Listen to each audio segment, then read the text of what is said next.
Good morning everyone. I Prince Samundre, Assistant Professor VNS Faculty of Pharmacy, welcomes you in today's class. Today we are going to discuss glycolysis cycle.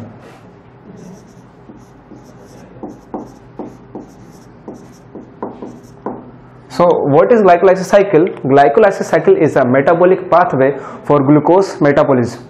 In this cycle, glucose is converted into pyruvate and releases some energy in the form of ATP and NADH. Glycolysis cycle हमारी cycle है जो liver के sales के cytosol में perform होती है। तो जो लोकेशन है हमारे ग्लाइकोलाइसिस साइकिल का वो है लीवर सेल्स के साइटोसोल में। ग्लाइकोलाइसिस साइकिल इंपॉर्टेंट क्यों है? बिकॉज ग्लाइकोलाइसिस साइकिल से हमें एनर्जी मिलती है और वो एनर्जी हम कहाँ यूटिलाइज करते हैं? हमारी बॉडी के फंक्शंस में। फॉर एग्जांपल कि हमें कुछ काम करना है, जब भी हमें कुछ काम करना रहता है तो हमारी बॉडी क्या है? एनर्जी की रिक्वायरमेंट रहती है। तो वो एनर्जी से कहाँ से मिलती है? ग्लाइकोलाइसिस साइकिल से मिलती है। सेकेंड जो मोस्ट इंपॉर्टेंट सिग्निफिकेंस है हमारा ग्लाइकोलाइसिस साइकिल का वो ये है कि हमारी बॉडी में ब्लड ग्लूकोज लेवल को रेगुलेट करके रखना। ग्लाइकोलाइसिस साइकिल क्या करती है? हमारी बॉडी में ब्लड ग्लूकोज लेवल को रेगुलेट करके रखती है, जिससे हमारा ब्लड ग्लूकोज लेवल जो है वो नॉर्मल रेंज पर आए। अगर ब्लड ग्लूकोज लेवल हमारा अपर रेंज में जाता है तो वो रीजन होता है हमारे डायबिटीज मेलाइटिस के लिए। इफ अगर ब्लड ग्लूकोज लेवल हमारा लोअर डाउन जाता है तो वो रिस्पॉन्सिबल रहता है आपका हाइपोग्लाइसेमिक कंडीशन के लिए। So glycolysis in the first step glucose is converted into glucose 6-phosphate by the help of enzyme hexokinase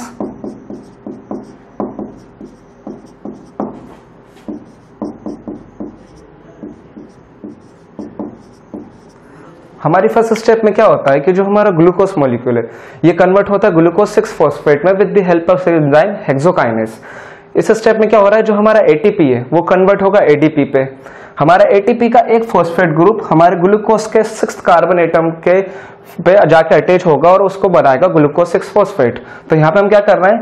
energy का यूज कर रहे हैं, मतलब कि हम यूटिलाइजेशन कर रहे हैं। फर्स्ट फेज थी हमारी एनर्जी इन्वेस्टमेंट फेज। तो पहले हमने एनर्जी को इन्वेस्ट करा, ग्लूकोज को कन्वर्ट करा ग्लूकोज 6-phosphate में with the help of enzyme hexokinase. हुआ क्या कि एटीपी का एक फॉस्फेट ग्रुप वहां से रिमूव हुआ, एटीपी में कन्वर्ट हुआ और वो फॉस्फेट ग्रुप क्या हुआ? हमारे ग्लूकोज के 6th कार्बन एटम पे जाके अटैच हो गया। नेक्स्ट स्टेप क्या हुआ?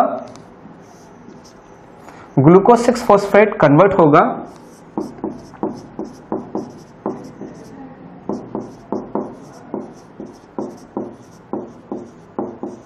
फ्रक्टोज 6-phosphate पे with the help of enzyme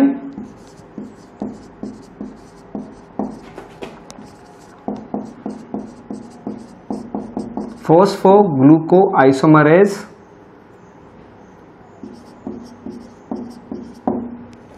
अब क्या हुआ? हमारा जो ग्लूकोज 6-phosphate है वो कन्वर्ट हुआ फ्रक्टोज 6-phosphate में with the help of enzyme phosphoglucose isomerase. Fructose क्या है? हमारा ग्लूकोज का आइसोमर है। आइसोमर्स क्या होते हैं? केमिकल फॉर्मूला जो रहता है वो सिमिलर हो बट डिफरेंट इन स्ट्रक्चर। तो हमने क्या करा? हमारे ग्लूकोज 6-phosphate को कन्वर्ट करा फ्रक्टोज 6-phosphate पे। Then again this fructose 6-phosphate is converted into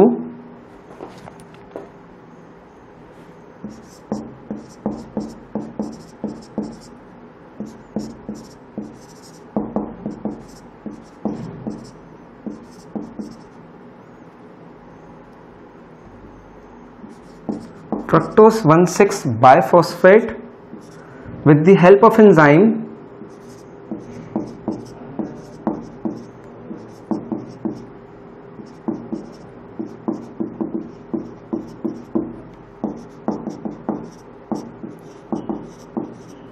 अब हमने क्या करा? हमारा ये जो फ्रक्टोज 6-phosphate था इसको कन्वर्ट करा फ्रक्टोज 1,6-biphosphate में with the help of enzyme फॉस्फोफ्रक्टोकाइनेस।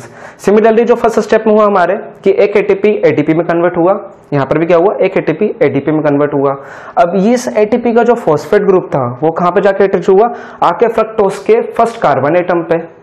First carbon atom और 6 कार्बन एटम में क्या है आपका फॉस्फेट ग्रुप जाके अटैच हो चुका है, जिससे आपका फ्रक्टोज 6 फॉस्फेट कन्वर्ट हुआ फ्रक्टोज 1,6 बाइफॉस्फेट। तो ये थी हमारी फेज 1 जिसमें हमने क्या करा, एनर्जी का इन्वेस्टमेंट करा। जो 3 फेज थी हमारे ग्लाइकोलाइसिस में से, उसमें से फेज 1 ये थी एनर्जी इन्वेस्टमेंट फेज, जिसमें हमने ग्लूकोज से ग्लूकोज 6 फॉस्फेट में कन्वर्ट करा, एक एटीपी यूज हुई, एटीपी में कन्वर्ट हुई, ये फॉस्फेट ग्रुप ग्लूकोज के 6 कार्बन एटम पर जाके अटैच हुआ। द नेक्स्ट स्टेप क्या हुआ, glucose 6-phosphate is converted into fructose 6-phosphate by the help of enzyme phosphoglucose isomerase। मतलब हमने क्या करा, ग्लूकोज का आइसोमर बनाया fructose, then fructose 6-phosphate is converted into fructose 1,6 biphosphate with the help of enzyme phosphofructokinase। Similarly, from first reaction ATP is converted into ADP and the phosphate group of ATP is bind with the first carbon atom of fructose। So हमारा क्या बना, fructose 1,6 biphosphate. ये थी हमारी phase 1। अब अपन start करेंगे phase 2।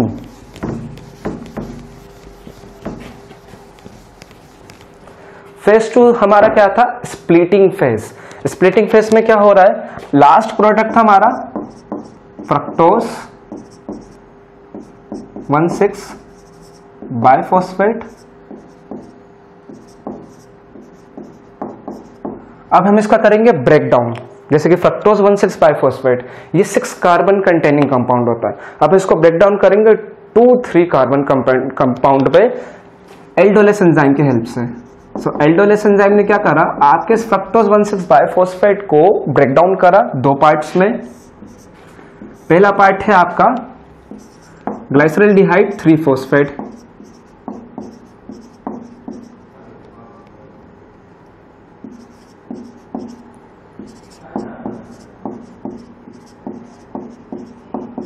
then second one is hydroxyacetone phosphate।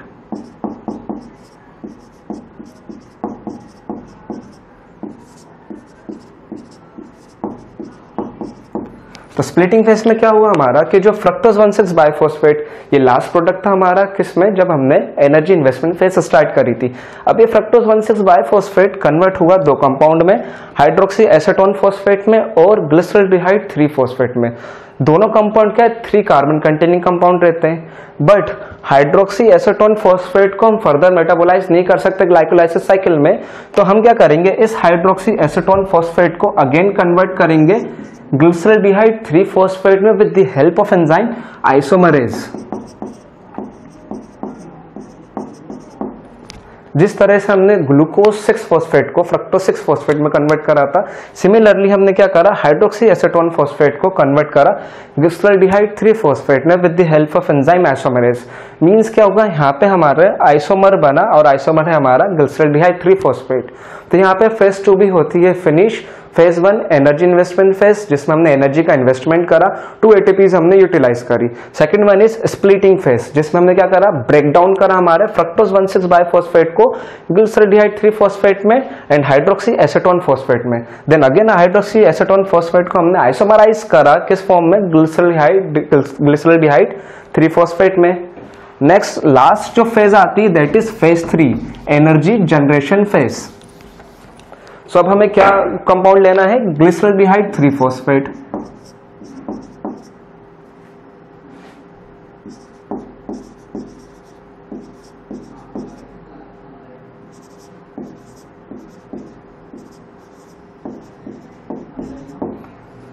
Glyceraldehyde three phosphate को हम कन्वर्ट करेंगे 1,3 बाइफॉस्फोग्लिसरेट में।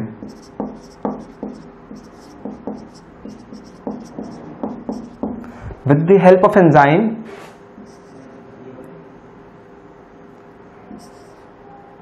GP3D। GP3D means glyceraldehyde 3-phosphate dehydrogenase enzyme। Glyceraldehyde three phosphate को हमने कन्वर्ट करा 1,3 बाइफॉस्फोग्लिसरेट में with the help of enzyme GP3D means glyceraldehyde three phosphate dehydrogenase. इस reaction में क्या हुआ, एक जो आपका NAD मॉलिक्यूल था वो कन्वर्ट हुआ NADH में। मींस यहाँ पे क्या हो रहा है कि हमारी एनर्जी का जनरेशन होना स्टार्ट हुआ। ग्लिसरॉल्डिहाइड 3-फॉस्फेट कन्वर्ट हुआ 1,3-बाइफॉस्फोग्लिसरेट में, तो एक NAD जो मॉलिक्यूल था आपको NADH में कन्वर्ट हो जाएगा। अब यहाँ पर ध्यान देंगे हम कि ये जो ग्लिसरॉल्डिहाइड 3-फॉस्फेट है ये इसके 2 मॉलिक्यूल्स है। क्यों 2 मॉलिक्यूल्स है? क्योंकि ग्लिसरॉल्डिहाइड 3-फॉस्फेट था, हाइड्रोक्सी एसीटोन फॉस्फेट था। हाइड्रोक्सी एसीटोन फॉस्फेट क्या हुआ? अगेन कन्वर्ट हुआ हमारा किसमें? ग्लिसरॉल्डिहाइड 3-फॉस्फेट में। मींस हमारे पास 2 मॉलिक्यूल है ग्लिसरॉल्डिहाइड 3-फॉस्फेट के। जब 2 मॉलिक्यूल ग्लिसरॉल्डिहाइड 3-फॉस्फेट के कन्वर्ट होंगे 1,3-बाइफॉस्फोग्लिसरेट पे तो NADH रिलीज हुई। मींस हमारे NADH कितने हुए? 2 NADH आपकी जनरेशन हुई।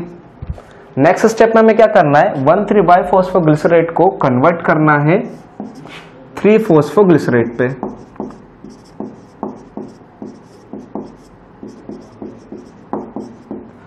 With the help of enzyme phosphoglycerate kinase, अब हमने क्या करा कि 1,3-बाइफॉस्फोग्लिसरेट को कन्वर्ट करा 3-फॉस्फोग्लिसरेट में with the help of enzyme phosphoglycerate.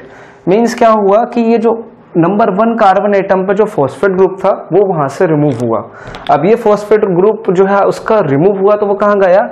ADP को ATP में कन्वर्ट करा। मतलब इस स्टेप में भी क्या हो रहा है? हमारा एनर्जी का जनरेशन हो रहा है। पहली स्टेप में एनर्जी का जनरेशन हुआ, NADH आई हमारे पास, 2 मॉलिक्यूल NADH बने। सेकंड क्या हुआ? 1,3-बाइफॉस्फोग्लिसरेट कन्वर्ट हुआ 3-फॉस्फोग्लिसरेट पे, एक ATP में कन्वर्ट हुई। मींस यहां से भी हमें कितनी ATP मिलेगी? 2 ATPs मिलेगी। जैसे यहां से 2 NADH मिले तो आ गए आपके 2 ATP। नेक्स्ट 3-फॉस्फोग्लिसरेट को हम कन्वर्ट करेंगे 2-फॉस्फोग्लिसरेट में।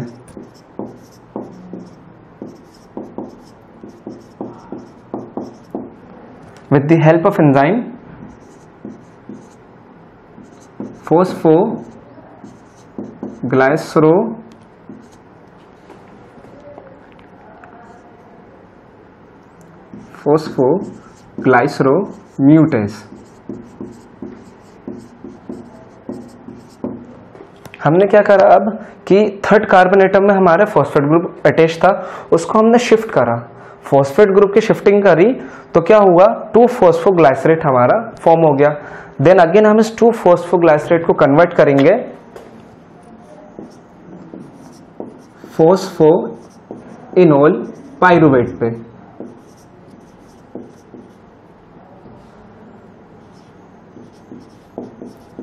With the help of enzyme एनोलेस।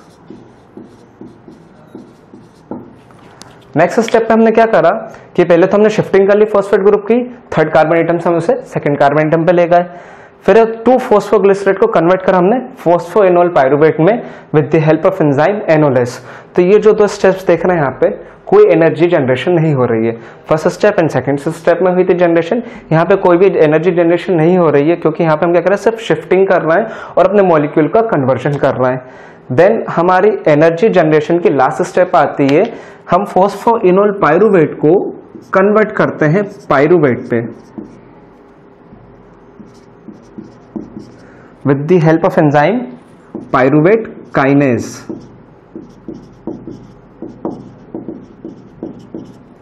अब क्या हुआ? हमारा जो फॉस्फोइनोल पाइरुवेट है हमने उसे कन्वर्ट करा पाइरुवेट में with the help of enzyme pyruvate kinase.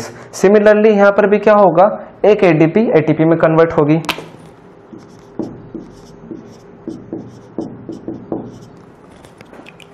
तो अब क्या हुआ? जैसे यहाँ पे 2 NADH रिलीज हुई, यहाँ पर 2 ATPs का जनरेशन हुआ, यहाँ पे भी क्या होगा? 2 ATPs का जनरेशन होगा।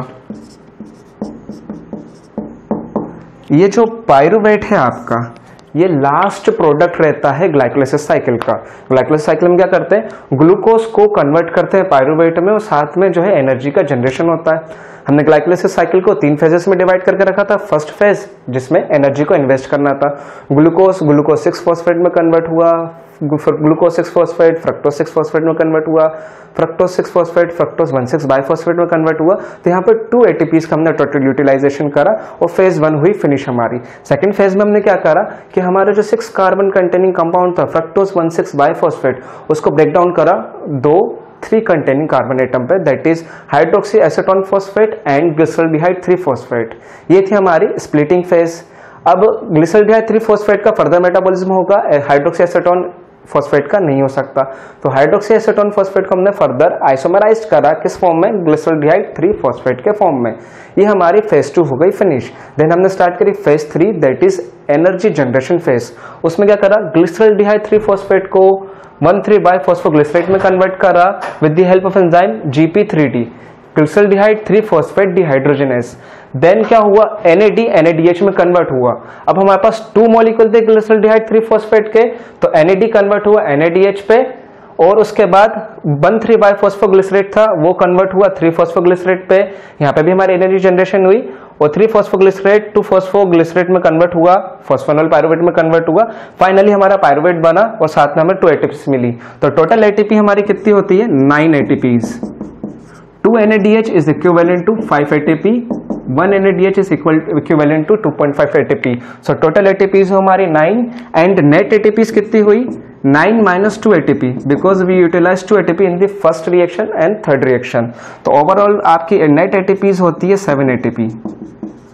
और ये आपका जो फाइनल प्रोडक्ट है पायरुवेट, ये फर्दर मेटाबोलाइज होता है एसिटाइल क्लोराइड में, जो फर्दर पार्टिसिपेट करता है आपके citric acid cycle, also known as Krebs cycles. Thank you.